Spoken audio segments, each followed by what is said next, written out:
하나님의 말씀입니다. 마태복음 20장 20절에서 28절의 말씀이 되겠습니다. 함께 교독하고 28절은 같이 읽도록 하겠습니다.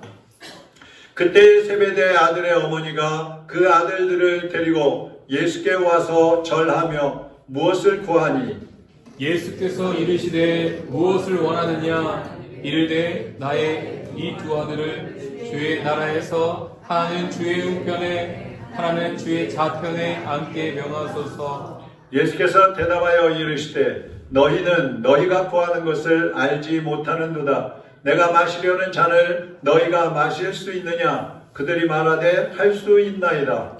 이르시되 너희가 과연 내 잔을 마시려니와 내 좌우편에 앉는 것은 내가 주는 것이 아니라 내 아버지께서 누구를 위하여 예비하셨듯이 그들이 얻을 것이니라. 열 제자가 듣고 그 두 형제에 대하여 분이 여기거늘 예수께서 제자들을 불러다가 이르시되 이방인의 집권자들이 그들을 임의로 주관하고 그 고관들이 그들에게 권세를 부리는 줄을 너희가 알거니와 너희 중에는 그렇지 않아야 하나니 너희 중에 누구든지 크고자 하는 자는 너희를 섬기는 자가 되고 너희 중에 누구든지 으뜸이 되고자 하는 자는 너희의 종이 되어야 하리라. 인자가 온 것은 섬김을 받으려 함이 아니라 도리어 섬기려 하고 자기 목숨을 많은 사람의 대속물로 주려 함이니라. 아멘. 하나님 아버지, 주님이 오신 목적과 주님이 이 땅에서 어떻게 사셨는지 하나님의 말씀을 통하여 우리가 함께 나누고 있습니다. 이 말씀을 통해서 우리가 예수 그리스도의 영성을 닮아가게 하시고 특별히 오늘 섬김의 영성을 닮아서 우리도 주님이 우리에게 하셨던 것처럼 서로에게 이웃에게 섬김의 삶을 살아갈 수 있도록 인도하여 주시옵소서. 성령님께서 우리의 마음을 낮춰주시고 겸손하게 하시고 순종하는 마음으로 다듬어 주시옵소서. 종의 입술도 성령님의 도구로 사용하여 주옵소서. 예수 그리스도의 이름으로 기도하옵나이다. 아멘.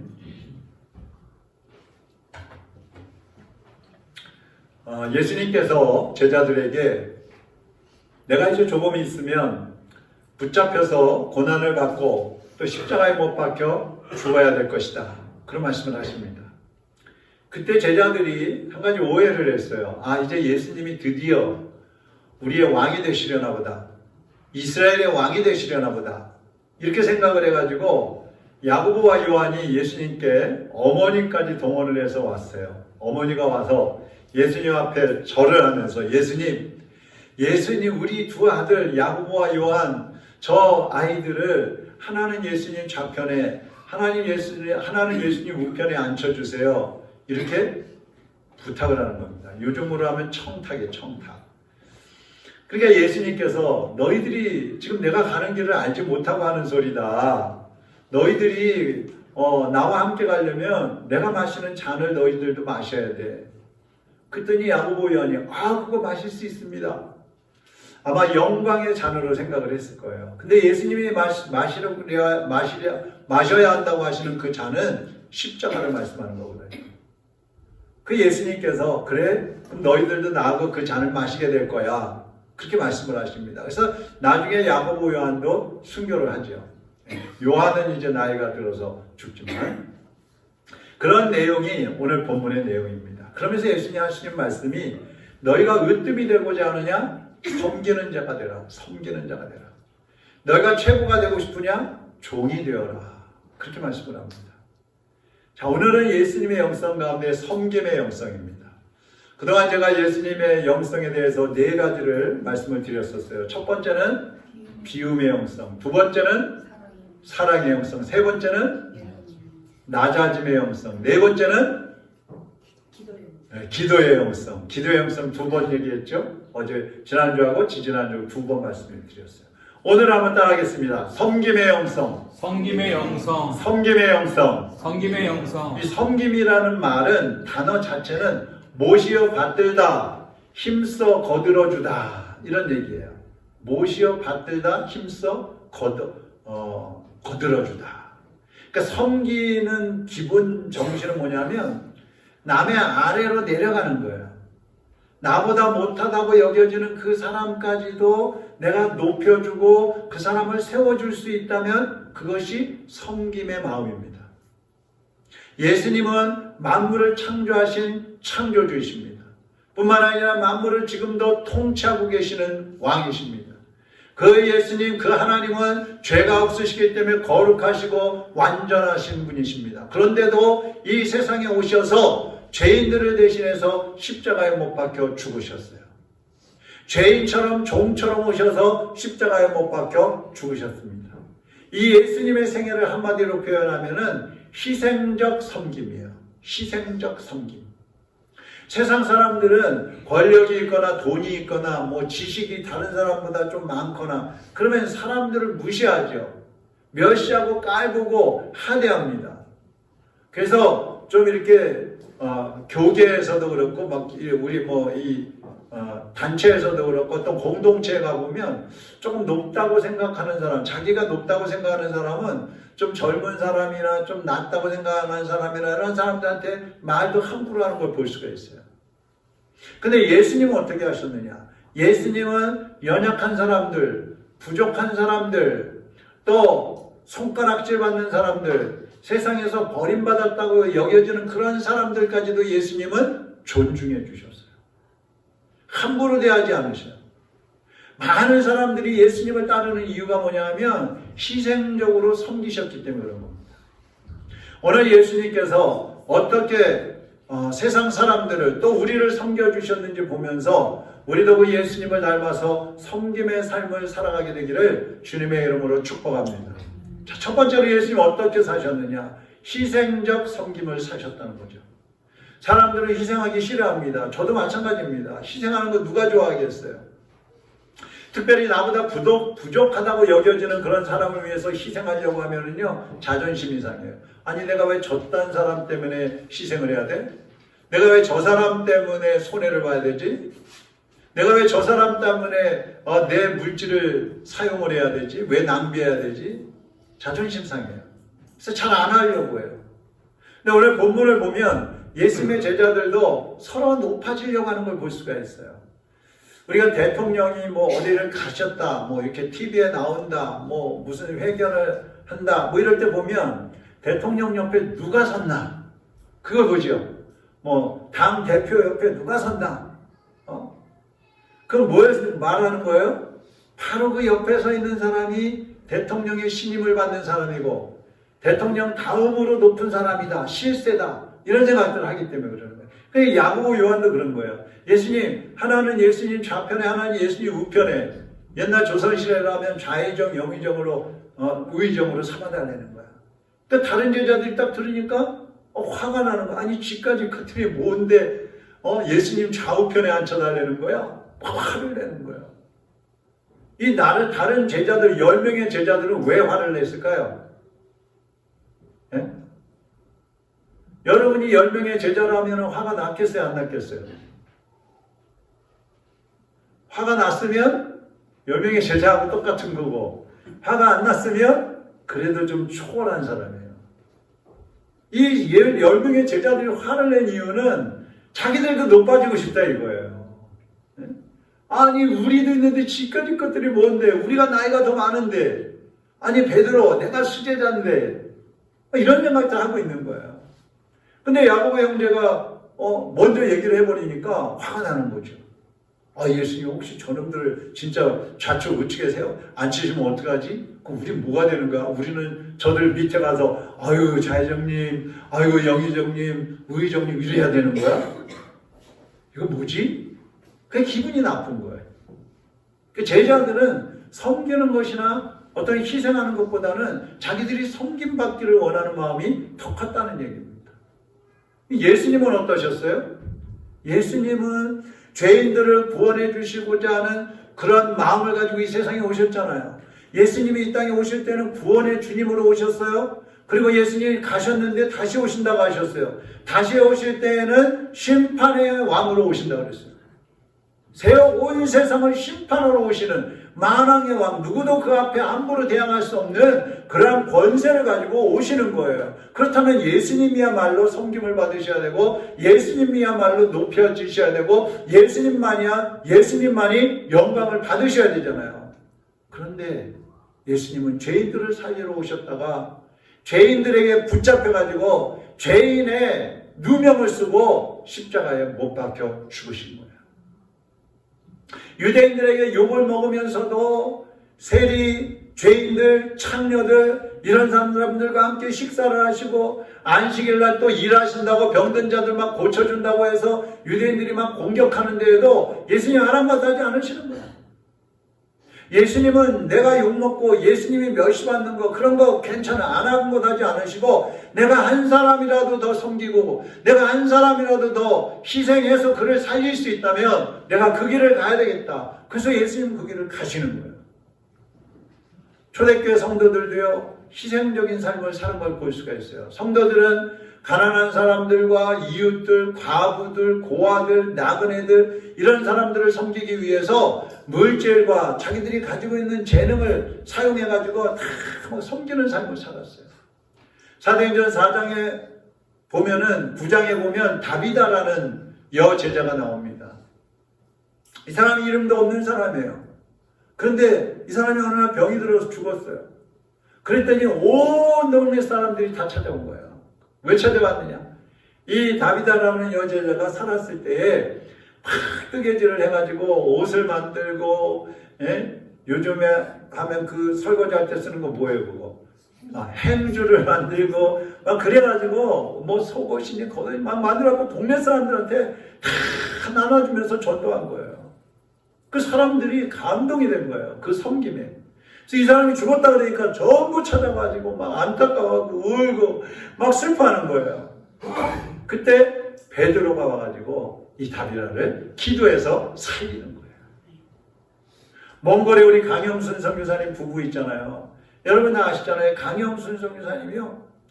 저하고 같이 신학교 동기인데 이 척추예요. 그 다리가 장애인이잖아요. 한쪽 장애인이에요. 우리 시각장애인들은 모를 수도 있는데 이 척추가 안 좋아가지고요.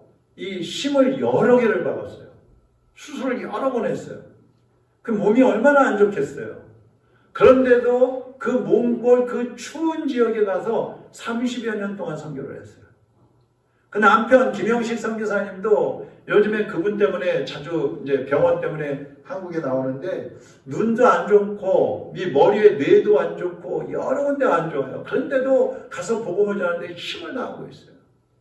필리핀에 우리 노아진 선교사님 우리가 선교비 좀 보내다가 지금 못 보내고 있어가지고 한국에 나왔다 그러는데도 제가 미안해서 연락을 못해요. 근데 그분 남편이 이태길 선교사인데 이분은 필리핀에서 시각장애인 선교를 하다가 뇌출혈로 쓰러져가지고 지금 몇 년 동안 누워 있어요. 제가 아는 분 중에 또 대만의 허계영 선교사님이라고 있는데 이분은 유방암 수술을 받았는데 몇 년째 그 수술 받고 나서도 몇 년째 지금 대만에 가서 선교를 하고 있어요.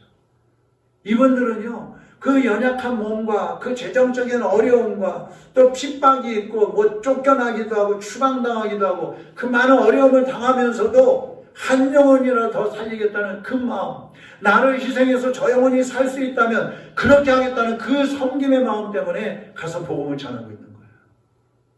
거기에 비하면 오늘날 우리들은요 너무나 편하게 신앙생활하고 있는 거예요. 제가 가끔 우리 자녀들도 그렇고 주변 여러 사람들한테 우리 캄보디아에 가면은 막 겨울에도 30도다. 여름에 가면 40도고 뭐 얼마나 더울지 모른다 그런 얘기 하고서 우리 한번 캄보디아 가자 그러면 난 절대로 못 가요. 더워서 견딜 수 없다는 거죠. 근데 거기 가서 선교사들은 선교하고 있어요. 여러분 희생하라고 하면 우리는 막 요리조리 빼고 그냥 안 하고 싶어하고 어떻게 말할까. 물론 하시는 분들은 열심히 잘하고 계시지만 성도들이 봉사하고 섬기지 않으면요 교회는 성장할 수가 없어요. 영혼들을 구원할 수가 없는 겁니다. 여러분에게 희생하고 섬기려고 하는 마음이 없다면 아직 예수님을 덜 닮은 거예요. 조금 더 닮아가야 돼요. 지금 여러분에게 있는 것이 무엇인지 한번 찾아보세요. 약한 사람들을 도울 수 있고 또 영혼을 살릴 수만 있다면 여러분이 가진 것을 가지고 그것이 무엇이 됐든지 그것을 가지고 섬기고 희생할 수 있다면 양보할 수 있다면 그것을 통해서 여러분 하나님께서는 여러분에게 많은 열매를 맺을 수 있는 기회를 주실 것입니다. 이 희생의 섬김, 희생적인 섬김, 이것이 예수님이 평생 이 땅에 사시면서 하셨던 모습인 것입니다.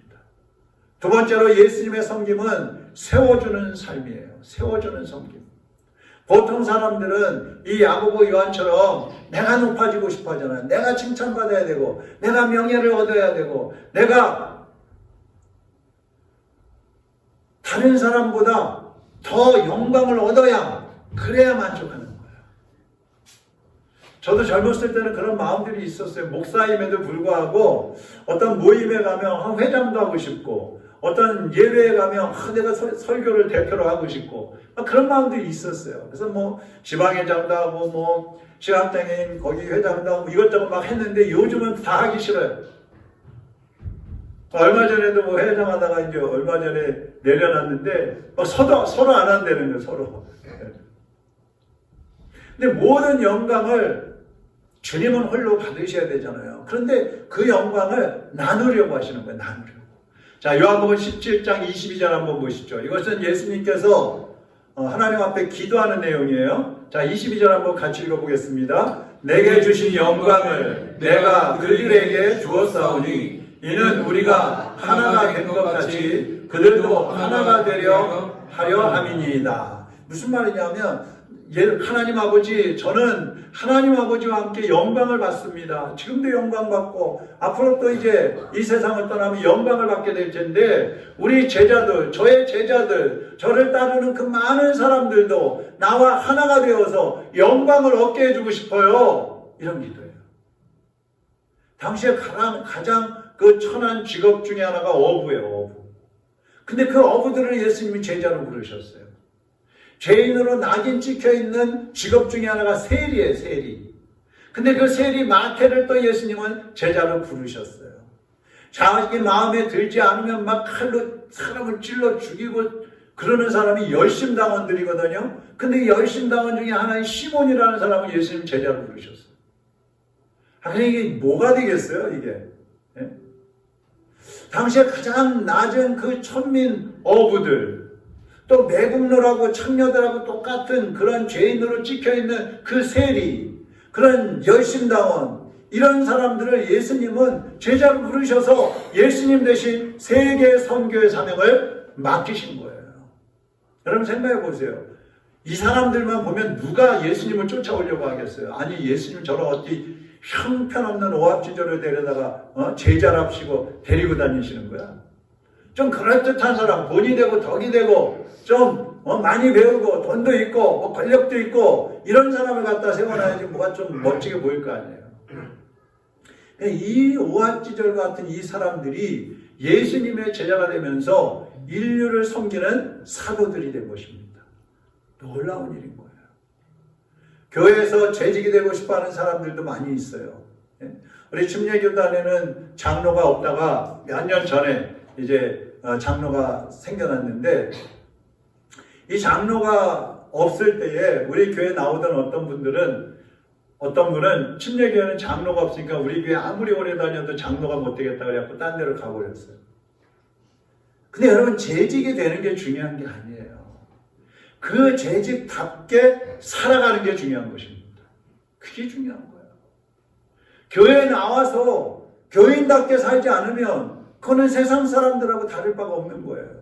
전라도에 개척을 하는 한 목사님이 계셨어요. 제 친구 목사님의 또 친구인데 그분이 개척을 했어요. 그리고 교회를 건축하기 위해서 자기 재산 다, 목사는 뭐 다 그렇죠. 다 갖다 이제 교회에다가 넣어가지고 건축을 했어요. 근데 목회를 잘하다가 어느 날 쓰러진 거예요, 이분이. 가로로. 그분도 60 이제 초반인데 가로로 쓰러졌어요. 근데 이 목사님의 아들하고 그 교회 장로님 딸하고 결혼을 했어요. 그 장로님하고 목사님하고 뭐예요? 사돈이잖아요, 사돈. 근데 이 목사님이 쓰러져서 말이 조금 어눌해지고 다리 한쪽을 절고 이렇게 되니까 그 사돈 장로가 목사님을 강단에 못 서게 하는 거야. 목사님이 설교하려고 여기 앞에 와서 앉아있으면 장로님 와갖고 목사님 왜 올라가시려고 그래요? 빨리 뒤로 가세요. 설교를 못하게 하는 거예요. 그러더니 이 목사님을 1억 원, 전세비 1억 원, 그리고 치료비 하시라고 100만 원 이렇게 해갖고 쫓아내버렸어. 그 장로가. 그래서 지금은 저 인천에 와가지고 친구 목사님이 목회하는 그 교회의 협동 목사로, 사모님은 거기 전도사로 그렇게 사역을 하고 있다고 합니다. 그런가 하면요, 제 친구 목사님 중에 최기영 목사님이라는 분이 지금 저 강서구에서 목회를 하고 있는데, 이분은 일반인이에요. 눈이 잘 보이는 분이었어요. 근데 몇 년 전부터 이 시력이 점점 떨어져가지고 지금은 앞에 있는 사람 형체도 잘 안 보일 정도가 되어버렸어요. 그 어떻게 목회를 해요? 힘들잖아. 그래서 교인들한테, 여러분 제가 이제 시력이 떨어져가지고 여러분을 잘 알아보지도 못하게 됐으니까 여러분 제가 잘 인사를 못하더라도 용서해 주십시오. 그렇게 발표를 했어요. 그때 이 장로님이 오셔서 그러더래요. 목사님 걱정하지 마시고요, 은퇴하실 때까지 여기 계세요. 얼마나 멋있어요. 여러분 똑같은 장로인데도 전혀 다른 거예요. 영국의 조상이 바이킹족이에요. 바이킹 해적들이에요. 근데 이 해적들은 기독교인 여성들만, 아가씨들만 붙잡아가지고 와서 결혼을 했대요. 왜 그랬느냐? 이 기독교 여성들은 희생적이고 순종적이고 변함이 없고 잘 섬긴다는 거예요. 그래서 이 해적들이 그 여인들, 기독교 여인들만 붙잡아다가 결혼을 했는데, 이 여인들이 역시 붙잡혀 와가지고도 그 해적들을 잘 섬기고 순종하면서 믿음을 심어준 거예요. 그랬더니 영국 사람들이 해적의 나라에서 어떤 사람이라고 그래요? 신사라고 그래요. 신사의 나라. 완전히 바뀌어버리는 거야. 이것이 섬김의 힘이라는 것입니다. 장로냐 권사냐 뭐 집사냐 그런 게 중요한 게 아니라 그리스도인답게 살아가느냐 이거야. 희생하면서 섬기면서 예수님처럼 살아가느냐, 그것이 중요한 것입니다.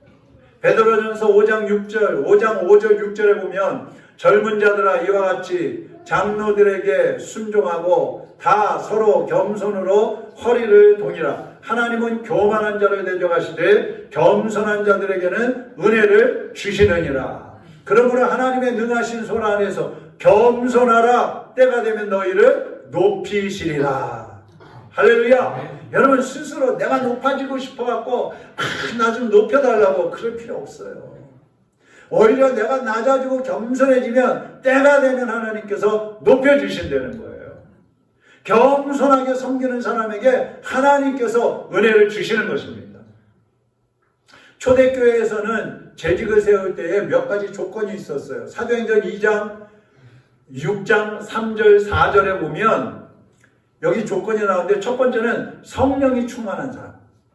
왜 성령이 충만한 사람이 재직이 되어야 되느냐? 하나님의 뜻에 순종하고 하나님 뜻대로 움직이기 때문에 그런 거예요. 두 번째, 믿음이 충만한 사람. 어떠한 고난이 와도 흔들림 없이 신앙을 지킬 수 있어야 재직이 된다는 거예요. 세 번째, 지혜가 충만한 사람. 교회와 목회자를 잘 섬기고 운영해 갈 수 있는 그러한 지혜가 필요한 사람들이라는 거예요. 요즘 교회들도 집사, 권사, 장로 이런 재직을 세울 때 몇 가지 기준들이 있어요.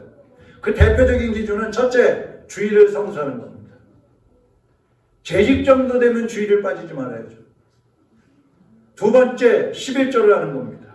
하나님의 것을 하나님께 돌려드릴 줄 아는 모습. 세 번째, 술과 도박과 담배 등 세상의 것들을 끊는 겁니다. 사실 이런 것들은요, 성도의 기본이에요, 기본. 근데 그 기본도 지금은 제대로 안 지켜지고 있으니까 이런 조건들을 보고 재직으로 세우는 거예요. 근데 여러분, 이게 참 안타까운 겁니다. 사실 이런 것들은 눈에 보이는 것들이잖아요. 근데 사람의 마음속 우리가 볼 수가 없잖아요. 그렇기 때문에 하나님께서는 중심을 보실 거란 말이죠. 그렇다면 우리가 중심에서 하나님과 이웃을 사랑하고 섬기는 그런 자세가 있어야 적어도 하나님의 교회 재직으로 헌신할 수가 있다는 얘기입니다. 또 어떤 분들은 재직으로 세우겠다 그러면 아니라고 해요. 목사님 저는 아직 준비가 안 됐어요. 좀 더 준비된 다음에 하겠습니다. 그런 분들 많이 있어요. 또 어떤 분들은 또 누구는 또 재직을 세우고 왜 나는 안 세워? 또 시험 드는 사람이 있어요.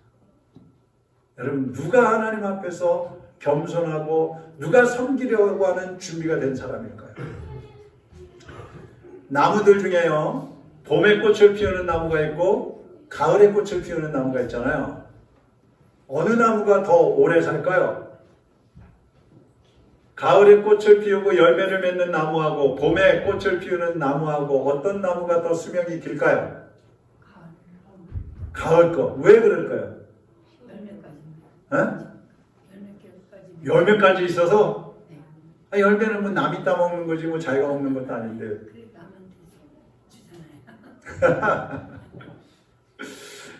가을에 꽃을 피우고 열매 맺는 나무가 더 오래 살아요. 근데 이유는 가을에 피는 것들은 이파리가 먼저 나는 거예요. 이제 봄이 되면 이파리가 쫙 나고 거기서 광합성을 해요. 그래서 영양분을 쫙 공급을 충분히 빨아들이고 공급받은 다음에 가을이 되면 꽃을 피우고 열매를 맺는 거예요. 그런데 봄에 꽃을 피는 거 있잖아요. 뭐 벚꽃이라든지 뭐 목련이라든지 봄에 피는 꽃도 여러 가지 있죠. 이 꽃들은 잎이 나기 전에 꽃이 펴가지고 에너지가 없는 거예요. 그래서 그동안 자기 몸속에 축적되어 있던 에너지 있잖아요. 그거를 뽑아가지고 꽃을 피운다는 겁니다. 그러다 보니까 수명이 짧다는 거예요. 무슨 얘기냐면 예수님이 이런 말씀을 하셨어요. 오늘 28절 우리 다시 한번 읽어보겠습니다. 같이 읽어봅니다. 인자가 온 것은 섬김을 받으려 함이 아니라 도리어 섬기려 하고 자기 목숨을 많은 사람의 대속물로 주려 함이니라. 아멘. 예수님은요 섬기러 오셨다고 그랬어요. 그러면서 하신 말씀이 자기 목숨을 많은 사람의 대속물로 주러 오셨다고 그랬습니다. 여러분 내 이익과 내가 원하는 것을 채워갈 때 더 수명이 길 것 같죠? 그렇지 않아요. 나를 내어주고 예수님처럼 내 목숨을 내어줄 때에 오히려 하나님께서는 우리를 더 크게, 더 오래, 더 멋지게 사용해 주시는 것입니다. 섬김이라는 것은 사람들을 구원하고 세워주기 위해서 내 목숨까지 희생하는 것, 그것이 섬김입니다.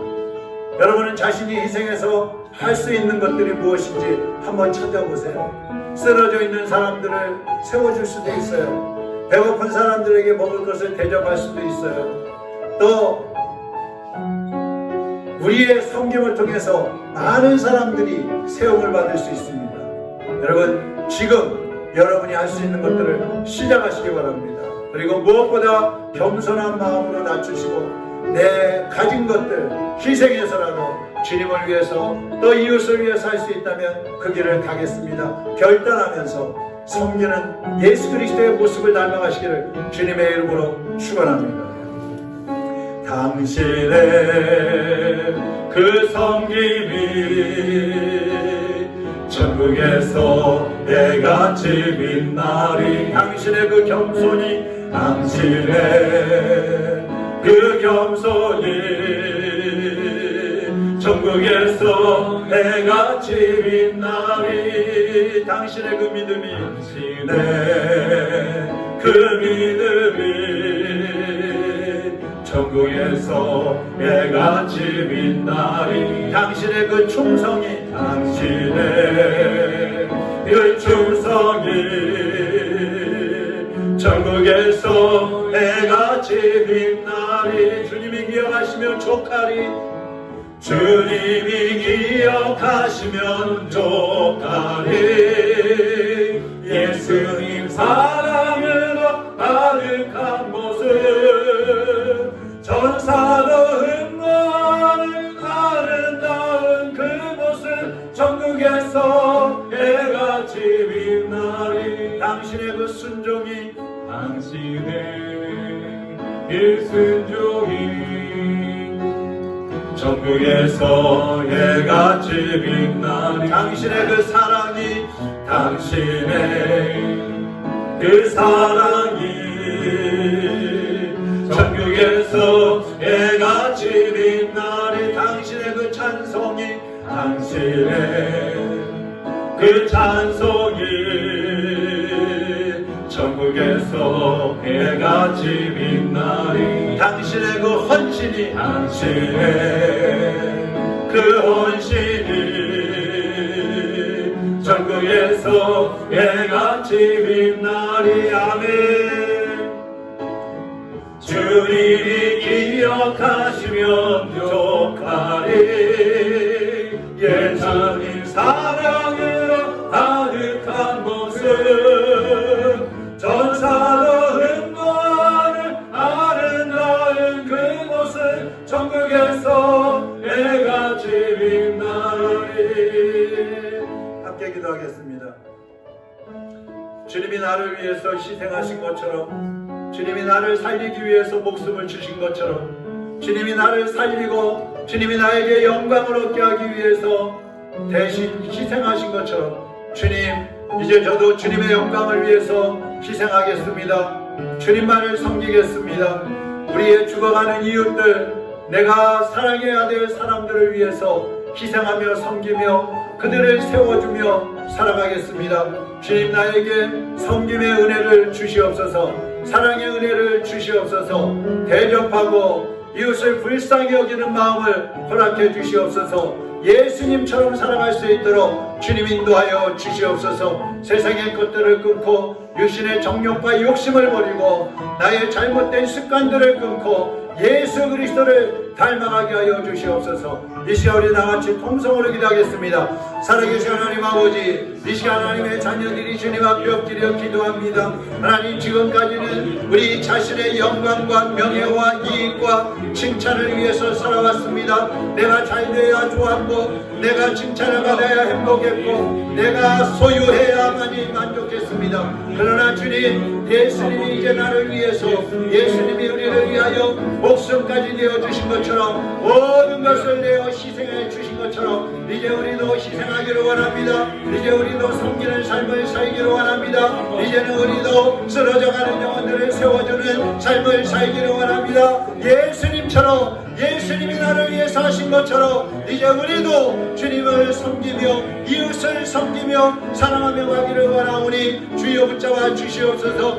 긍휼히 여겨 주시옵소서. 육신의 정욕과 습관과 이기적인 생각들, 교만함을 꺾어 주시옵시고 하나님 앞에 겸손하게 하여 주옵소서. 순종하게 하여 주옵소서. 헌신함으로 하나님을 기쁘시게 하고 많은 영혼들을 구원하게 하시고 하나님 앞에 섰을 때에 칭찬받는 주님의 자녀들이 다 될 수 있도록 주여로 오시고 인도하여 주시옵소서. 이 시간 하나님 앞에 결단하는 하나님의 자녀의 기도를 붙잡아 주시고 흔들림이 없이 주님 나라까지 달려가는 섬김의 사람들이 되게 하여 주시옵소서.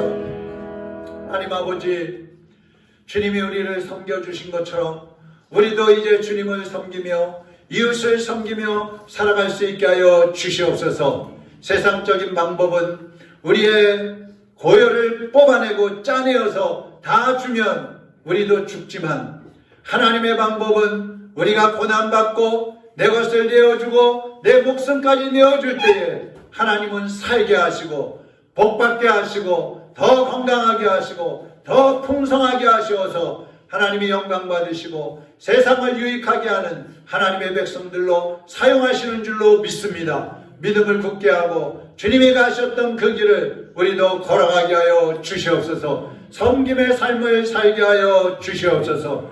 예수 그리스도의 이름으로 기도하옵나이다. 아멘.